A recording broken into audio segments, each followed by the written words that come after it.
saya ingin mengatakan orang jarang melihat bahwa keberhasilan Anies adalah pada debat capres yang kedua itu orang sama sekali tidak melihat lagi gemoynya Pak Prabowo. Iya nggak tahu, coba Anda lihat mana ada gemoynya. Emosi, iya betul-betul. Ada di awal Bang. Apa? Waktu beliau menggunakan istilah omon-omon. Ah, wah. Waktu beliau menggunakan istilah Itu omon-omon. masih ya, gemoy. Itu Google search sempat spiking sedikit untuk Ya. orang search apa arti omon-omon. Nah, tapi katakanlah ternyata mulai dari omon-omon itu bahasa Melayu lama yaitu, yang artinya penyembuhan. Enggak, itu Google. Tapi artinya Anies berhasil dari tengah itu, dari sejak itulah ya. Omon-omon Pak, bukan omong-omong Pak, omon-omon. Habis dari omon-omon itu sampai ke bawah, gemoy nggak muncul ya. Nggak muncul ya, nggak muncul tuh gemoy. Ada yang emosi lah ya Bang. Iya artinya gemoy itu susah loh dikalahkan, betul nggak? Gemoy itu sama dengan menjelaskan kenapa rakyat Amerika bisa memilih Trump coba. Tapi memilih kan waktu itu kan, bisa mengalahkan Hillary waktu itu loh. Tapi itu gemoy gitu ya, itu berhasil. Nanti kita bicara soal overtaking, itu soal lain. Yang kedua, Pak Prabowo punya keberhasilan kok. Siapa bilang enggak? Apa itu? Dia berhasil menahan diri sedemikian rupa. Benar loh. Karena Prabowo yang sebenarnya adalah yang di Pekanbaru atau yang di luar panggung itu. Enggak, yang di luar panggung itu kan yang antara lain mengatakan etik, titik misalnya. Yang di luar panggung itu mengatakan nanya tanah saya, pinter atau tit gitu kan. Itu yang sebenarnya kalau lepas.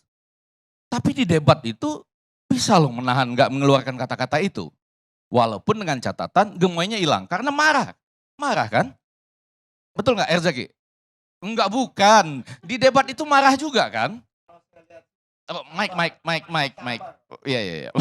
Sabar deh. Iya. Sabar Tapi dan ada tetap marahnya ya. tenang, gitu. Ada marahnya dong. Bang, saking sabarnya nggak mau salaman. Nah, terus Pak Ganjar. Oh, Pak Ganjar memang paling berhasil dan pantas disebut. Debat itu kan selalu punya kelemahan.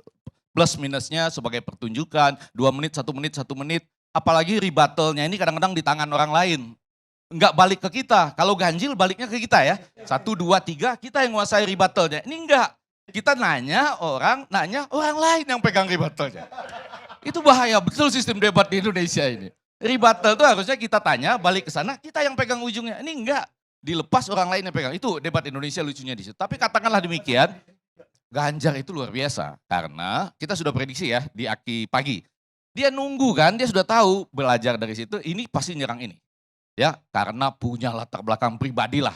Tadi sudah diceritakan sama Bapak itu. Begitu serang menyerang, dia nunggu aja. Ya kan? Bahkan mula-mula dia seakan-akan memberi kata sambutan iya loh. Saya ini kata Pak Prabowo, ini memang lebih banyak sependapat dengan Ganjar gitu. Ganjar senyum-senyum aja gitu. Lalu sesekali dia mundur juga ke belakang kan. Saya memang di tengah ini sebagai pendingin lah gitu ya. Oh, Pak Prabowo tenang juga lah ya gitu ya.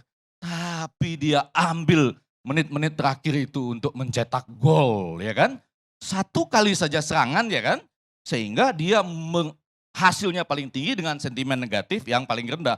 Walaupun tentu dia harus berterima kasih kepada Anies. Kalau Anies tidak memulai serangan-serangan itu, dia nggak dapat ujungnya ini gitu ya. Jadi itu kondisi yang terjadi pada malam. Soal overtaking memang agak betul itu, saya setuju. Bahwa di debat kadang-kadang orang nggak bisa, debat itu kan sebetulnya pelajaran ya. Kornel lagi punya nih winter course untuk debat saat ini dari tanggal 2 sampai 19 Januari 3 SKS. ILR 3030 kalau nggak salah saya gitu ya. Jadi kalau kampus Merdeka bisa ambil itu dapat 3 SKS. Nah dia mengatakan begini, walaupun Anda sedang menyerang, sesekali Anda harus menyatakan saya sependapat dengan Pak Prabowo gitu. Ada irama itu gitu.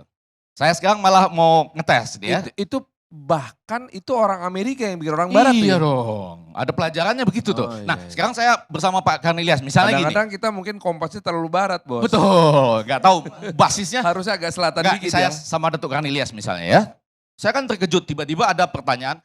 Puncak dari kesabaran Pak Prabowo itu adalah ketika ada tiki-taka antara Anies Baswedan dan Ganjar Pranowo. Di mana Pak Prabowo nggak bisa ngapa-ngapain, dia cuma bisa nonton. Ada pertanyaan dari Adis ke Ganjar. Kira-kira nilai Kementerian Pertahanan itu berapa ya? Karena kalau di Makassar, Anda kasih dalam hukum dari 1 sampai 10, 5 kan? Kalau ini berapa Kementerian Pertahanan itu gitu ya? Kan Pak Prabowo mau jawab apa coba? Orang dia cuma nonton. Lalu Pak, Kalau ngomong kena semprit oleh moderator. iya, Bapak maaf ya, bukan giliran Bapak gitu. Dijawab sama Pak Ganjar 5 gitu ya. Ya kan, terus dibalik ya kan. Dibalik ke sana, itu kalau Pak Anies jangan takut-takut ya kan. Ngomong apa adanya saja gitu. Kasih agak. Nah saya coba deh kalau ke Datuk Karnilias menyadari bahwa dari tadi kita yang nyerang terus, yang selalu dapat keuntungan Pak Ganjar, Datuk Karnilias kasih nilai berapa? Kalau ditanya, saya 5 Mas Anies. Kalau Mas Anies berapa kasih nilainya? Datuk kasih berapa? Untuk siapa? Untuk Pak Prabowo misal. 8. Nah, ini master ini. Lain. Lain poin ya poin. Ini. Seharusnya calon presiden itu Pak Karni Ilyas. Jadi debat ini mata kuliah. Memang ini mata kuliah kok nggak ada istimewanya gitu. Nah kemudian contoh pertanyaan satu ya. Ini saya mau protes yang soal pertanahan dan pertahanan. Karena Anies jelas menyebutkan soal tanah itu dikaitkan dengan perumahan prajurit. Jadi bukan soal nanya Anda punya tanah. Selesai di situ enggak. Debat itu bisa disebut serangan pribadi kalau nggak ada ujungnya. Dia ada kok ujungnya. Ujungnya yaitu Pak Prabowo, prajurit kita 50%-nya belum memiliki rumah dinas. Tapi sedang datanya meledekin salah. itu, Apa? Bang. Datanya salah. Yang salah yang data yang Salah mana? ya, 50% betul. 50% prajurit Indonesia nggak punya rumah. Yang bilang salah kan Bang Godari. Enggak, Ya, katakanlah. makanya saya nanya dengan alarm. Katakanlah begitu, enggak? Katakanlah gini ya, Bapak punya tanah 340.000 hektar, sementara 50% prajurit kita belum memiliki tanah, ya kan? Itu bukan serangan pribadi, ya kan? Nah Pak Prabowo kan bisa jawab. Pertama, Mas Anies, Omon-omon. omon, boleh pakai omon-omon supaya agak lebih kelihatan Biar gemoy. Omon-omon, data Anda itu keliru, bukan di 340.000. Tanah saya tuh 500.000 hektar, tapi bentuknya itu HGB atau HGU, yang artinya saya pinjam dari negara. Dan betul Mas Anies, kalau saya jadi presiden, itu tanah saya akan saya pakai sehingga seluruh prajurit kita akan memiliki rumahnya. Maka Mungkin. seluruh, loh kenapa? Masa seluruh tentara rumahnya di Kalimantan HGU itu berada? Enggak. Ada ini. Nggak ngerti nih. Omon-omon ini. Pelan-pelan. Omon-omon. Pelan-pelan. Pak. Bang Effendi, Bang Effendi. Pelan-pelan. Bang Effendi, Bang ini. Ini Bapak Sorry ya. Bapak ini sama ternyata. Enggak, Bang ya? Ege, tunggu dulu. Ya. Enggak, ini saya bilang ya sama ternyata. Satu putaran itu kalau dipancing emosi aslinya keluar. Mana saya nggak emosi, Pelan-pelan Bang Pak, Ege. pelan-pelan. Saya minum dulu Pak, supaya Bapak tenang. Iya. Abang minum aku oke ini. Kenapa saya yang nggak Enggak, tenang, aku abang kuat. yang minum? Oh iya, enggak, karena Pertanyaan tadi itu, Pak. saya mau bilang gini. Saya mau bilang gini ya. Tanah Pak Prabowo itu bisa ada di mana-mana Pak. Itu yang dinyatakan. HGU itu di tengah hutan, mana ada HGU di tengah kota, Bang? Itu dinyatakan oleh Kan Pak ini untuk kebun, Jokowi. Bang. Pak Jokowi pada 2019, Bapak punya di sini, Bapak punya di situ. Lalu konteksnya tanah negara.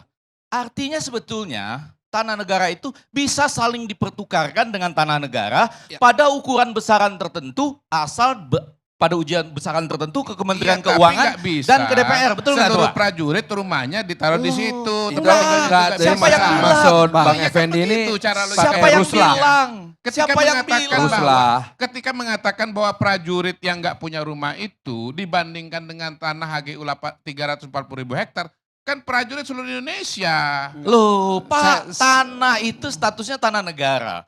Begitu mau dipertukarkan tempatnya, dikembalikan kepada negara, dalam jumlah tertentu tergantung pada Kementerian Keuangan dan harus dikoordinasikan dengan DPR. Itu sah. Saya perkuat Iya, Bang. tapi Saya perkuat perbandingan begini. dengan Saya teman- perkuat. dengan tempat Jadi tinggal sangat prajurit itu tergantung, nggak tepat. sangat tergantung pada Nggak di mana tepat, mau nggak dibangun tepat. gitu. Bukan.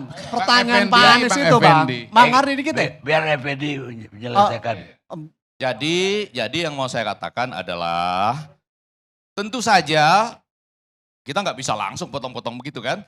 Ada bagian-bagian dari debat yang memang harus diselesaikan 2 menit, 1 menit, 1 menit gitu. Sesudah saya jawab begini, nanti Anies atau siapa boleh jawab begitu. Saya jawab lagi seperti tadi. Oh nanti kami tempatkan pada bagaimana kami koordinasikan dengan negara, Kementerian Keuangan dan DPR sesuai dengan kebutuhan TNI ya kan. Penggunaan matra-matra kita dan lain sebagainya.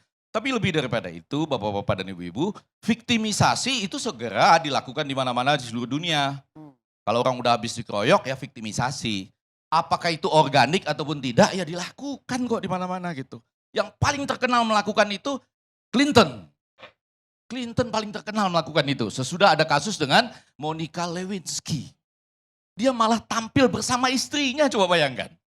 Dia melakukan dalam tanda petik kasus seksual dengan Monica Lewinsky. Dan di bawah sumpah dia mengatakan, saya tidak pernah melakukan hubungan seksual dengan Monica Lewinsky. Terbukti bahwa dia menyatakan keterangan palsu di bawah sumpah yang berarti impeachment. Lalu dia bawa istrinya tampil di depan televisi-televisi nasional. Dia bilang begini kepada rakyat Amerika, saya tahu saya bersalah. Ya kan dengan mata yang menangis begitu rupa. Dan yang paling menderita itu adalah istri saya, Hillary ini. Dia orang yang luar biasa, saya sangat tidak bisa saya ungkapkan betapa besar penderitaannya. Dan saya tidak bisa tidak menyatakan terima kasih yang tidak putusnya karena dia sudah memaafkan saya. Dan kalau dia sudah memaafkan saya harapkan Anda pun bisa memaafkan saya. Karena dialah yang paling menderita. Viktimisasi itu dilakukan kok di mana-mana. Dengan cara apakah itu organik atau tidak tergantung Zaki. Ya tapi Clinton itu Iya. bebas bukan karena dimaafkan istrinya. Oh iya betul. Nah balik ke soal yang tadi. Balik. Balik. Iya. Satu kata kunci lagi terakhir yaitu. Perlu disensor itu. Ya yang bagian itu pasti. Satu kata kunci lagi adalah serangan pribadi.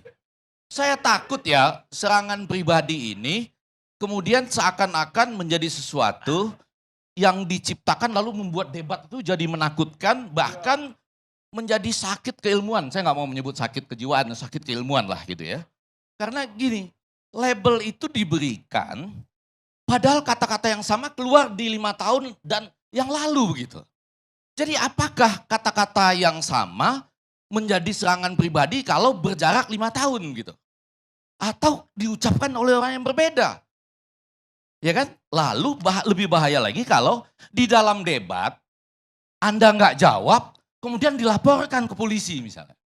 Itu lebih bermasalah lagi loh itu. Jadi orang nanti kalau berhadapan dalam debat, dia mengatakan saya milih nggak jawab aja lah. Yang penting nanti ada orang saya laporin ke polisi. Bahaya betul masa depan debat kita kalau gitu caranya.